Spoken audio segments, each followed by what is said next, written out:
৫ August পরবর্তী সময়ে আমরা যখন ভেবেছিলাম যে বাংলাদেশকে আমরা আর সেই আগের নির্বাচনী সংস্কৃতি বা রাজনৈতিক সংস্কৃতি দেখতে চাই না, কিন্তু আমরা আসলে বারবারই আশাহত হই এবং হতাশ হই।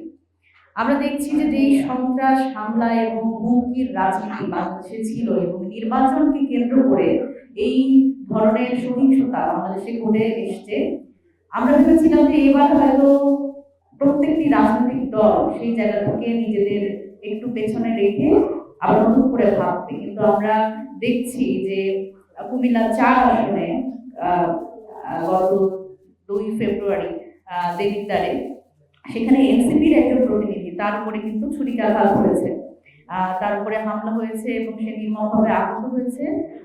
এবং আমাদের যিনি প্রার্থী দেবিদ্বারে হাসনাত আব্দুল্লাহর ব্যানার, পোস্টার, ফেসবুক সব কিন্তু আসলে ছিঁড়ে ফেলা হয়েছে।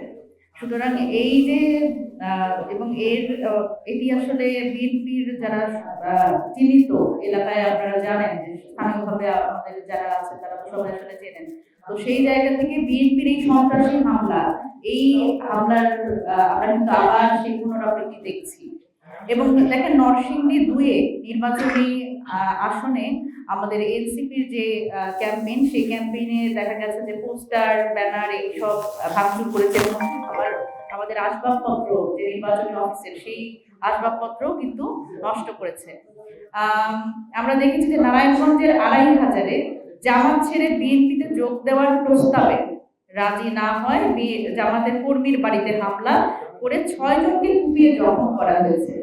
আমরা যে সংস্কৃতি থেকে বের হয়ে আসতে চেয়েছি, সেই সংস্কৃতিতে আমরা দেখছি যে বাংলাদেশ আবার ঢুকে যাচ্ছে এবং ৫০ থেকে ৬০ জন দেশীয় অস্ত্র নিয়ে বাড়ি ঘরে নারায়ণগঞ্জের আমাদের যারা জামায়াতের যারা কর্মীরা আছে তাদের বাড়ি ঘরে ভাঙচুর এবং অগ্নি সংযোগ করেছে। আমরা আরো জানি যে আমাদের যারা হিন্দু ভাই বোন আছে, আমরা দেখছি যে চট্টগ্রামে রাউজানে এবং মিরসরাইয়ে সেখানে কিন্তু আমাদের হিন্দু ভাই বোনদের উপরে তাদের বাড়ি ঘরে কিন্তু অগ্নিসংযোগ করা হচ্ছে এবং এই বিষয়ে কিন্তু প্রশাসন একেবারেই নির্বিকার। আমরা যখন প্রশাসনের সাথে যোগাযোগ করছি, তারা বলছে যে আমাদের কেউ লিখিত অভিযোগ দেয় নাই। সেই বল পাসিং, সেই আসলে আমরা যে সংস্কৃতি দেখেছি যে আমাদের কেউ বলছে আমাদের লিখিত অভিযোগ দেয় নাই, কেউ বলছে যে আমরা মামলা নিব না, এই সেই আবার মানে একটা গেমের মধ্যে চলে গেছে যে আসলে প্রশাসনের তাহলে আসলে কি কাজ। এই ধরনের যখন সন্ত্রাসী হামলা হচ্ছে সেখানে প্রশাসন কোনো ব্যবস্থা নিচ্ছে না। তো এই জায়গা থেকে আমরা ইলেকশন কমিশনের কিন্তু দৃষ্টি আকর্ষণ করছি। নির্বাচন যখন সামনে, যখন একটা সুষ্ঠু নির্বাচনের জন্য আমরা সবাই আগ্রহী এবং একটা নির্বাচনী পরিবেশের মধ্যে আমরা স্থিতিশীল পরিবেশের মধ্যে থাকতে চাই, তখন কিন্তু এই ধরনের কাজকর্ম আমাদের খুবই আশঙ্কার মধ্যে ফেলে এবং আমাদের যারা ভোটাররা বিশেষ করে তাদের নিরাপত্তা নিয়ে একটা বড় ধরনের হুমকি তৈরি হয়। আমরা দেখছি যে কিছু প্রার্থী তাদের আসলে বেপরোয়া আচরণ। আমি যদি বলি ঢাকা ১১ আসনের যে বিএনপি প্রার্থী এম এ কাইয়ুম সাহেব, তিনি নিজেই আসলে নির্বাচনী আচরণবিধি লঙ্ঘন করেছেন। তিনি পোস্টার ছাপিয়েছেন এবং সেই পোস্টারে আবার আসলে আমরা যেটা জানি যে দলীয় যে প্রধান তার ছবি রাখার ব্যাপার, পোস্টার তো প্রথমত ছাপানোরই কোনো ইয়ে নাই, সেটি তো আচরণবিধি লঙ্ঘন। এবং এর ফলে যেই নিউজ মিডিয়াগুলো আসলে সেই নিউজটা করেছে তাদের বিরুদ্ধে আবার যিনি আসলে আচরণবিধি লঙ্ঘন করেছেন তিনি কিন্তু তাদের বিরুদ্ধে আবার লিগ্যাল নোটিশ পাঠিয়েছেন। এটি তো আসলে বিরল। এই ধরনের স্বৈরাচারী কর্মকাণ্ড যখন একজন প্রার্থী অপরাধ করছেন, নির্বাচনী আচরণবিধি লঙ্ঘন করছেন, তিনি আবার এই যে ফ্রিডম অফ স্পিচ, আমাদের সংবাদপত্রের যে স্বাধীনতা, সেটি আবার হরণ করছে। এই জিনিসগুলো কিন্তু নির্বাচন কমিশন আমলে নিচ্ছে না। এটি আমাদের এই গণতান্ত্রিক প্রক্রিয়া, যে প্রক্রিয়ায় আমরা যাচ্ছি, সেটির জন্য একটা অশনি সংকেত। আমি যদি আরেকটু বলি, সেটা হচ্ছে যে এই যে আমাদের এম এ কাইয়ুম সাহেব, তার কিন্তু এই বানোয়াটুর তিনি নাগরিক এবং এর ফলে যে আমাদের সম্মানিত আহ্বায়ক নাহিদ ইসলাম কিন্তু তার বিরুদ্ধে রিট করেছিলেন তার প্রার্থিতা বাতিলের জন্য, কিন্তু সেটিও কিন্তু খারিজ করে দেওয়া হয়েছে। সুতরাং আমরা দেখতে পাচ্ছি যে ইলেকশন কমিশন আসলে এটি এমনভাবে আসলে খারিজ করে দেওয়া হয়েছে না শুনে এই প্রার্থিতার বৈধতা দেওয়া হয়েছে। সুতরাং ইলেকশন কমিশনের যদি এই ধরনের পক্ষপাতমূলক আচরণ একটি দলের প্রতি থাকে, তাহলে সেই ইলেকশন কমিশন বারবার এই প্রশ্নবিদ্ধ আচরণ করেও কিভাবে একটি নিরপেক্ষ এবং সুষ্ঠু নির্বাচন আয়োজন করবে, সেটি আমাদের কাছে একটি বড় প্রশ্নের ব্যাপার। আমরা দেখছি যে বিভিন্ন জায়গায় ভোট আসলে কেনা বেচা হচ্ছে। টাকার বিনিময়ে ময়মনসিংহ 11 ভালুকা আসনে বিএনপির প্রার্থীর পক্ষে ভোটারদের মধ্যে অর্থ বিতরণ করা হচ্ছে, এবং এটার জন্য আসলে এটার কিন্তু একেবারে এভিডেন্ট, এবং এই জন্য কিন্তু আমাদের সেনাবাহিনী তারা কিন্তু এটি ধরেছে। সুতরাং এই জায়গায় আমি যদি বলি যে এইভাবে করে অর্থ দিয়ে আমরা দেখেছি বাংলাদেশের রাজনৈতিক সংস্কৃতিতে কালো টাকার ছড়াছড়ি, এবং এই কালো টাকার ছড়াছড়ি এবং ভোটারদের অর্থ দিয়ে কেনার প্রচেষ্টা, এবং এটি কিন্তু সামাজিক যোগাযোগ মাধ্যমে আমরা সবাই দেখছি। সেই জায়গায় যদি এই বিষয়গুলো ইলেকশন কমিশন কোনো আমলে না নেয়, তাহলে সেটিও কিন্তু আমাদের জন্য একটা বড় আশঙ্কার বিষয়। তাহলে আসলে ইলেকশন কমিশন কি আসলে একটি দলের জন্য কাজ করছে কিনা, আসলে ইলেকশন কমিশন কি একটি দলীয় ইলেকশন কমিশন কিনা, এটি আমাদের মনে প্রশ্ন আসে। আমরা আরো একটি বিষয় নিয়ে কথা বলতে চাই যে ট্রান্সপারেন্সি ইন্টারন্যাশনালের পক্ষ থেকে আমরা একটি রিপোর্ট দেখেছি যে প্রায় 92% 5 আগস্টের পর থেকে 92% রাজনৈতিক সহিংসতা সাথে হচ্ছে বিএনপি জড়িত। বিএনপি গত 1.5 বছরে 221টি খুনের সাথে জড়িত ছিল বিএনপি নিজেরই দলের নেতাকর্মীরা। সুতরাং একটি দলে যদি একদম আন্তঃমণ্ডলে যদি আসলে এত মানুষের মৃত্যু হয়, তাহলে তারা যখন আসলে দেশের দায়িত্ব নেবে, সেখানে আসলে মানুষ সেই দলের প্রতি কিভাবে ভরসা রাখবে, এবং সেখানে আমার সাধারণ মানুষ কতখানি নিরাপদ হবে, এটি একটা বড় প্রশ্ন। আরেকটা বিষয়ে দেখেন যে আমরা এর আগেও দেখেছি, আমরা গত 17 বছরের যে সংস্কৃতি ছিল সেখানে কিন্তু দেখেছি যে নির্বাচনকে কেন্দ্র করে বা নির্বাচন রাষ্ট্রীয় প্রতিষ্ঠানে গুলোকে ব্যবহার করার একটা ব্যাপার।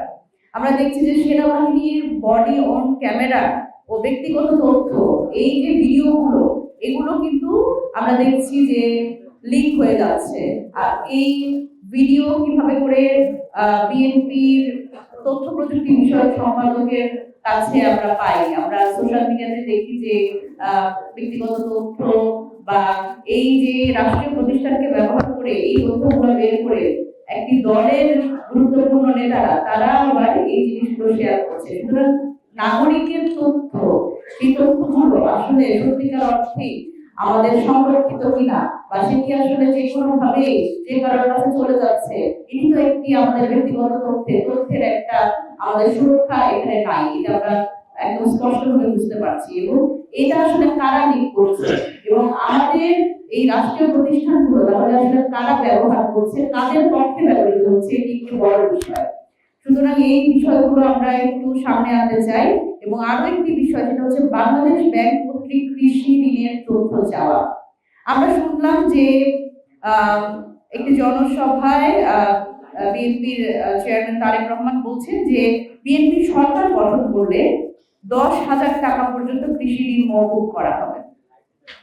দেখেন, 10,000 টাকা পর্যন্ত কৃষি ঋণ মওকুফ করা হলো, কিন্তু আমরা পত্রপত্রিকা থেকে আবার জানলাম যে ব্যাংকগুলো কাছে 10,000 টাকা পর্যন্ত কৃষি ঋণের তথ্য চেয়েছে বাংলাদেশ ব্যাংকের একজন পরিচালক, এবং তার ব্যক্তিগত চাহিদা পত্রের ভিত্তিতে এই পরিচালক সে কিন্তু এই 10,000 টাকা পর্যন্ত যে কৃষি ঋণ, এই তথ্যটি সে চেয়েছে। সুতরাং আমরা আবারও দেখছি যে নির্বাচনে রাষ্ট্রীয় প্রতিষ্ঠান ব্যবহৃত হচ্ছে। এই তথ্য চাওয়া এবং এই তথ্য নিয়ে একটি দলকে সহযোগিতা করা নির্বাচনকে কেন্দ্র করে, এটি তো আসলে কোনোভাবেই কোনো নির্বাচনী আচরণবিধি বলেন বা একটা দেশের নিরপেক্ষ নির্বাচন অনুষ্ঠানের জন্য এটি কোনোভাবেই একটা ভালো বার্তা দেয় না। সুতরাং এই জায়গা থেকে আমি বলতে চাই যে এই নির্বাচন কমিশন তার নিরপেক্ষতা হারিয়েছে, এবং এই রাষ্ট্রীয় প্রতিষ্ঠানগুলো ব্যবহার করে নির্বাচনের কে প্রভাবিত করা এবং ইলেকশন ইঞ্জিনিয়ারিং এর একটা অপতৎপরতা কিন্তু আমরা দেখতে পাচ্ছি। সুতরাং এই জায়গা থেকে অবশ্যই আমরা বলতে চাই যে এই জিনিসগুলো কিন্তু আমরা দেখছি 5 আগস্ট পরবর্তী বাংলাদেশে এই ধরনের নির্বাচনকে প্রভাবিত করা রাষ্ট্রীয় প্রতিষ্ঠানকে ব্যবহার করে, এবং যেখানে স্বাধীন সার্বভৌম প্রতিষ্ঠান হিসেবে সাংবিধানিক প্রতিষ্ঠান হিসেবে ইলেকশন কমিশনের একটা বড় ভূমিকা রাখার কথা, সেটি কিন্তু তারা রাখছে না। তারা একটি দলের হয়ে কাজ করছে, এবং সাথে সাথে পুলিশ প্রশাসন তারাও একটি দলের হয়ে কাজ করছে। তাহলে আলটিমেটলি আমরা কি দেখছি সামনে, তার মানে একটি দলকে নির্বাচিত করার জন্য অলরেডি আমাদের রাষ্ট্রীয় সব প্রতিষ্ঠানগুলো একসাথে কাজ করছে। এবং আমি বলতে চাই যে মিডিয়াও এর বাইরে না। আমরা দেখছি যে মিডিয়া নগ্নভাবে একটি দলকে সাপোর্ট করছে, এবং মিডিয়ার সিইও এবং মিডিয়ায় একদম উচ্চ পদস্থ জায়গা, সব জায়গা কিন্তু দখল হয়ে গেছে একটি দলের আমি যদি বলি যে নেতাকর্মী দিয়ে। সুতরাং এই গুন্ডামি মিডিয়াতে বলেন এবং রাষ্ট্রীয় প্রতিষ্ঠান ব্যবহার করে নির্বাচনকে প্রভাবিত করার এই গুন্ডামি থেকে আমরা মুক্তি চাই, এবং এটি দিয়ে আমরা কিন্তু, যদি এটি বন্ধ না হয়, আমরা কিন্তু অবশ্যই এটি নিয়ে রাজপথে যাব। এবং এই ধরনের ইলেকশন ইঞ্জিনিয়ারিং করে বাংলাদেশে 5 আগস্টের পরে এই ধরনের ইলেকশন ইঞ্জিনিয়ারিং করে কেউ পার পাবে না। এবং এটি নিয়ে আমাদের এনসিপি এবং 11 দলীয় জোট, এটি কিন্তু আমরা কঠোরভাবে দেখছি।